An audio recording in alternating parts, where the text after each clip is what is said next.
So how have the first few practices been so far? What have you seen? What's your evaluation? Obviously with day 3 of a new install, you're going to have your hiccups, along the way. And so, I mean, there's some things that we obviously got to improve on and get cleaned up. But the enthusiasm, the desire to be great, I think is something that group really wants right now. And I think, the biggest thing for us is not make the same mistake twice. And there's going to be mistakes, but again, you've always heard if you're going to make a mistake, make it full speed.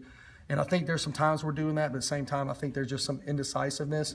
But that'll clean up, obviously, as spring and install, and as we start to repeat some things, it'll start to clean up a little bit better. At the end of last year, there were some issues with drop passes as they moved from Chad to Shea.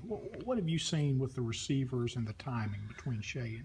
Well, obviously, again, that's some install. There's going to be some times where things aren't quite where they need to be, and that comes with being day 3 of a new offense, a new group, in terms of just the timing. That's the one thing that normally the biggest jump for guys is post-spring ball going in the fall camp where they're able to get out there and throw on their own. We're not out there, and that's where the timing comes into play. And in terms of drops, a lot of that just comes to focus.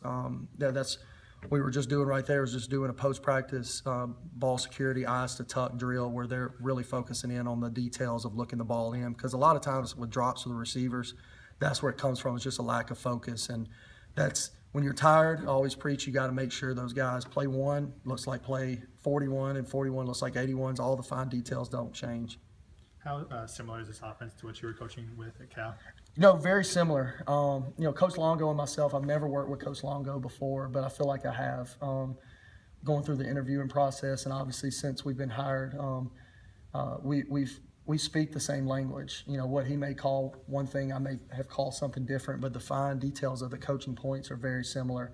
The offensive schematic scheme is very similar, and I'm really excited about once the whole group in terms of from the receivers to the quarterback, the O-line, the running backs, everybody, tight ends are all get on the same page. I think it'll be a really fun offense to watch.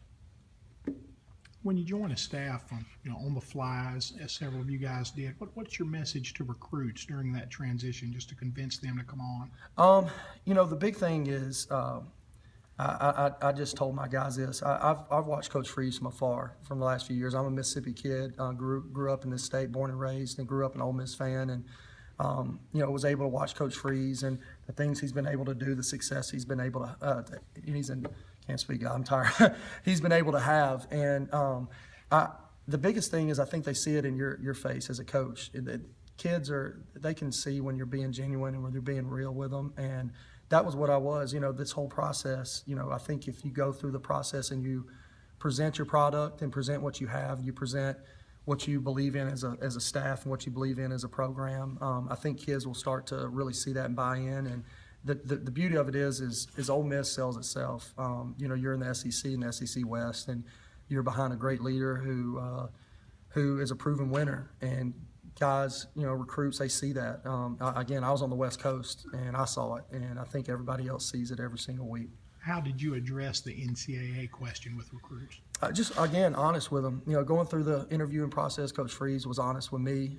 That was something that he was the first time we spoke. He was up front and told me what kind of was going on, and I did the same with the recruits. And I think at the end of the day, when you walk into a kid's home, you always present the truth.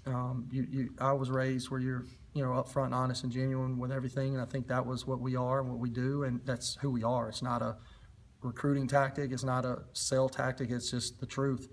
And I think that's what you're going to win some battles and lose some battles with that, but I'd rather go home at night knowing that I was telling the kid what was real versus what they wanted to hear, and I think that'll obviously win a lot of battles in the end.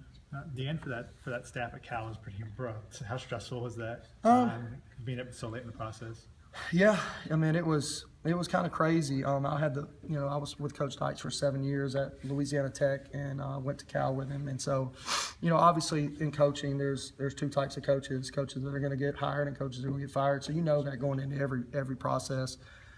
That's just part of the game we signed up for. But I feel like going through that, you'd learn a lot, but I feel like I'm home. I wake up every day and it still hasn't completely set in that I'm at Ole Miss. I mean, I grew up going to that stadium, going to the Tad Pad, going to baseball games with my parents, and it's a surreal moment for me. And I'm truly excited to be able to be on this staff. I mean, we got some really great people, and that's not always the case. You know, in coaching, sometimes you got egos or whatever you may have. I mean, you've all heard of it, but there's just really good people here, all the way down from the administration to the support staff to the medical and wait staff. I mean, everybody is good people, and Coach Freeze has done his homework. You know, you can tell that he doesn't bring somebody into the family unless they really truly fit.